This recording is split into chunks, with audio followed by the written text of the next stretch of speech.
What's going on, Headliner Nation? Kyle back with the Fantasy Headliners, and I've got some more training camp updates for you. We are inching closer and closer and closer to the beginning of the football season, and if you haven't done your fantasy draft yet, you've probably got one coming up very soon. So it's really important that we continue to stay on top of the news. And here at the Fantasy Headliners, we're breaking down these things for you and giving you as much up-to-date information as possible so you can make the best decisions possible.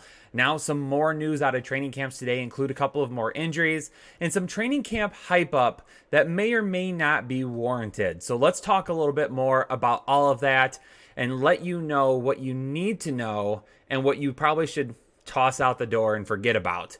The first injury we found out yesterday, Miles Sanders obviously has the lower body injury week to week, but another big name, top of the draft player potentially going down today is Tyreek Hill from the Kansas City Chiefs. He's considered day-to-day with a hamstring injury right now. We haven't received a whole lot of updates on that, though. It sounds like he was in some one-on-one drills, was going deep down the field, and went down and held onto his leg afterwards. He did walk off the field over to the trainer, sat with them for a few minutes, and then jogged off the field and into the building, but never came back out. So the severity about this is still unknown. We do know that last year, Tyreek Hill did deal with some hamstring injury problems. And for a guy that's really built around speed and explosiveness, and that's what the main part of his game is, it's concerning to know that he's got a hamstring injury. Now, the difference between Tyreek Hill and Miles Sanders. Yesterday, I told you with Miles Sanders, I was extremely concerned because of we were being told week to week and we weren't being told anything else. With Tyreek Hill, we definitely know it's a hamstring injury, and we're being told basically day to day at this point. So because we have a little bit more information on Tyreek Hill, I'm not willing to start fading him as much as I am Miles Sanders right now. Also, one thing to consider, Tyreek Hill is a different kind of a beast than Miles Sanders. Yes, we know Miles Sanders has the ability to probably become an NFL star, but we've seen it time and time again from Tyreek Hill. He plays in the best offense with the best quarterback, so he's got a few more things going for him than what Miles Sanders does. So for right now, I'm kind of holding tight on Tyreek Hill. You can get him beginning to middle of the second round in a lot of your drafts. If that's where you want to go with him, I'm still okay with that right now until we hear more information. But as long as he didn't hurt himself too bad, he can take some time off, relax, and be on the field ready to go for week one. And then again, we will adjust as necessary if more information ends up coming out. Another wide receiver going down with an injury is a guy that was starting to make some waves in training camp and we were hearing more and more about is KJ Hamler.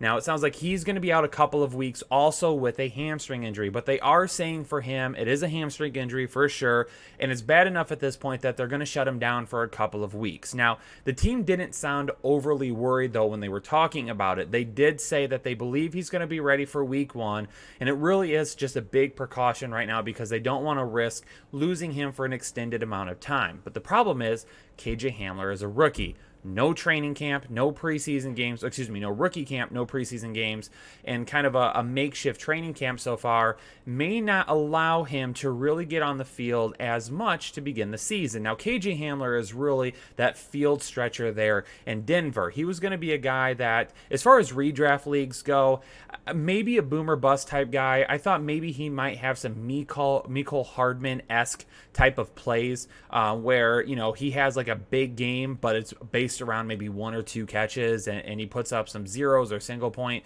games around that. That's what I was kind of feeling would probably happen with him here in 2020. Even though he's been impressing in camp, though, we've heard a lot of talk about Tim Patrick from some of the beat writers there in Denver. It sounds like Tim Patrick has really been running as that wide receiver 2 next to Courtland Sutton, and then Jerry Jeudy's been getting on and off the field as well. So KJ Hamler was probably already a little bit of a disadvantage in terms of getting on the field more frequently. He was going to have to earn that playing time, but now that he's going to be missing some weeks, this is really going to put him at an even bigger disadvantage. So in redraft leagues, I'm going to be fading KJ Hamler right now. He was a guy that some people were kind of taking towards the end of the draft. You were hoping maybe he hits, and again, some big time plays. Maybe you can flex him. So a lot of people were taking him in best ball, hoping he'd have some big plays. But for me, for 2020, I'm going to go ahead and fade him right now. I'll keep him on my watch list. If he ends up getting on the field and the Denver Broncos have more injuries or wide receivers struggling or whatever it may be, then I take a look at him. But it's already going to be a tall task to get past Jerry Jeudy and Courtland Sutton, two extremely talented wide receivers that will probably be the 1A and 1B in that offense this year. Also out of Denver, though, Melvin Gordon III and Philip Lindsay. A lot of conversations based around those guys as well. Now, we did find out a little bit ago that Melvin Gordon is dealing with a rib injury. So it was just sore ribs, though. Nothing broken or cracked, nothing like that. It was basically precautionary. Let's go ahead and sit him down. He got banged up a little bit yesterday, so we're going to go ahead and have him sit out and just relax. So I'm taking that for what it's worth. I don't think it's anything severe that we need to be worried about right now, but MG3 getting a little bit of time off. And then also with Melvin Gordon III, something that I just want to bring up again. Back when he signed with Denver over the offseason, I put out a breaking news video then. And one of the things I brought up was his move to the climate in Denver. I'm going to be honest with you, a few people laughed at me and said there's no way that really affects him. But I said, you're moving from the coast in LA right down on sea level all the way up into the Rockies, okay, in Denver, and you're up at a mile high, and it's been infamous for, people trying to adjust to it. You lose your... He came out and said that the other day, that in a lot of his sprints and things, he's losing his breath a little bit quicker. He's not recuperating as quick as he had in other situations. So he's even come out and said that the altitude here is causing problems for me. So keep that in mind, that is absolutely something that it sounds like he's trying to deal with and get accustomed to. And more than likely he will. But it might not be right away. Again, I one of the issues with that is maybe Philip Lindsay and him are doing a lot of split work to begin, because he's not going to be really accustomed to that. But it's already sounding like Vic Fangio is already saying that he wants both running backs to play. I mean, he came out earlier and said that his hope is that both guys are producing and playing so much that they don't have a starter, that they're not naming a starter, because both of these guys, in essence, will be their main backs.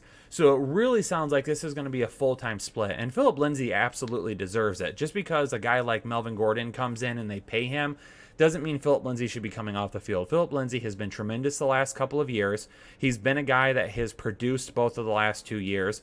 So to just automatically take him off the field because you signed Melvin Gordon doesn't make a whole lot of sense to me.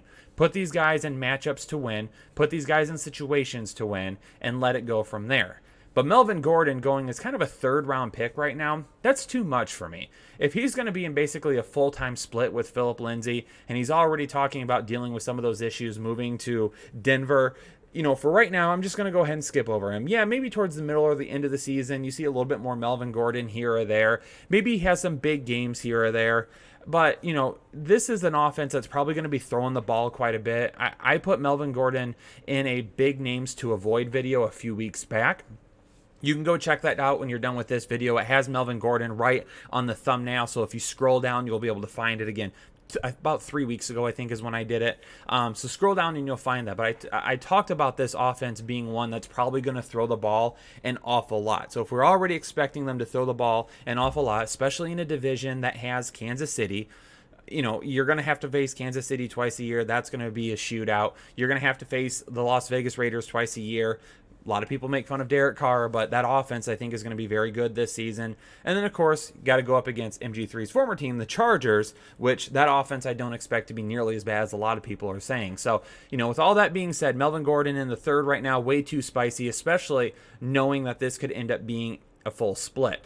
Now, got to talk about one of my favorite wide receivers this offseason. If Headliner Nation, if you've been around since we've done Draft Talk, you know that I have been all over Jalen Reagor. Okay, I'm so excited I can't even talk right now. That's how much I like Jalen Reagor. He was my wide receiver 2 in the draft, and he is my rookie wide receiver 1 for 2020. And so far in training camp, they've been lining him up at the X outside in 2 wide receiver sets, and when they bring 3 wide receivers on the field, he's going to the slot. They are moving him around everywhere. They want Jalen Reagor on the field as much as possible. He has really impressed. Everybody is talking about his athleticism, his dynamic playmaking abilities, what he can do when he's on the field and healthy. Everybody in Philly is excited for this guy, just as excited as I am. But if you haven't been listening about Jalen Reagor, you got to peek your ears up now. This is becoming a guy that I absolutely have to have in my redraft leagues. Carson Wentz even also went on record this the other day, really, and compared him to Julio Jones. Now, hold on just a second, ladies and gentlemen. You're feeling lightheaded right now. It's not because that comparison scares you. It's because you feel blood moving from one head to the other right now. Okay, so calm down. Okay, just take a second. Sit down if you need to. Things are going to be all right. That lightheadedness will go away in just a second. But here's the thing. Is that a little much right now? Yeah, it's a little much. Julio Jones and Jalen Reagor are not the same type of wide receiver, okay? Julio Jones has several pounds and a couple of inches on Jalen Reagor, okay? So that's not going to be a comparison. What Wentz was talking about is Carson Wentz has sat down with Jalen Reagor recently and has put clips up of him running routes next to other wide receivers running the same routes. And a lot of the clips that he has used has been of Julio Jones. And what he's basically said to Jalen Reagor is, look, these routes that you're running, if you watch you run this route right next to Julio Jones, you can run this route just as well as he can. So that's basically what he's showing him. He's showing him video of Jalen Reagor and other wide receivers in the NFL running routes and kind of breaking down how he is running those routes compared to those other wide receivers. And that's why he made that comparison. Okay, so it's not, you got to take that for what it's worth. That is definitely one where you're just kind of like, okay, that's great. Love to hear it. But even for me, as a huge Jalen Reagor fan, I'm kind of backing off that one a little bit as well. But do love Jalen Reagor. You got to get him in your drafts, ladies and gentlemen. If you get him as your wide receiver 3, I'm absolutely okay with it. He is going to eat in that offense this year, and I am as excited as can possibly be about it. So get ready for some Jalen Reagor this year. We're off to a good start from him. The rookie's looking good. Moving from Jalen Reagor to another rookie who's not getting nearly enough attention, it's DeAndre Swift in Detroit. Now, why is he not getting that much attention? Well, it's because you've got other running backs that people are talking about right now. Clyde Edwards-Helaire is being talked about. Jonathan Taylor is being talked about. DeAndre Swift has kind of moved to the back burner at this point because everyone's so hyped up about the other two guys. But let that be good for you. Okay, use that to your advantage, Headliner Nation. DeAndre Swift is becoming a guy that if you go running back heavy to start your draft, let's say you go running back heavy round 1 and 2, then go back-to-back wide receiver, you can get DeAndre Swift probably in about the 5th round right now. Do that. Take DeAndre Swift as your running back 3, because this is a guy that on a weekly basis could end up having some running back 1 upside, but will more than likely finish the season as a running back 2. But I love DeAndre Swift, and it's starting to carry over into training camp. It was a draft pick that I did not love to begin with. I'm starting to fall in love with it because he could be headed for a majority of the touches soon. Kerryon Johnson, he's still wearing a brace and limited. He had knee surgery last season. He has not been able to take that brace off yet, and he hasn't been doing a whole lot in practice. DeAndre Swift has been running with the ones. Kerryon Johnson has not, because Kerryon Johnson can't do a whole lot right now. So it's been Swift out there really getting entrenched in that offense, working with the ones. And not only that, but he's been working out and living with Matt Stafford this offseason. I did not know that until recently. I just found that out. And to know that he's been out there with Stafford working with him is absolutely excellent for DeAndre Swift. Because if he can start to build that rapport with Matt Stafford now and can become a guy that Matt Stafford will lean on a little bit, that's just going to open up the run game and the passing game into this Detroit offense could end up being better than any Detroit offense that we've seen in quite some time. And that includes the offenses that had Calvin Johnson on it. Okay, I'm not going to lie. Love Calvin Johnson, but he was kind of the guy, and Stafford always went to him. It wasn't really a dynamic offense. Now they've got Kerryon Johnson, or now they've got DeAndre Swift in the backfield. They got TJ Hawkinson. They've got Kenny Galladay, Marvin Jones.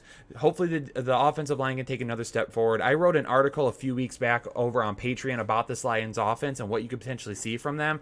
And this could be a huge offense this year. I'm excited to see what they can do.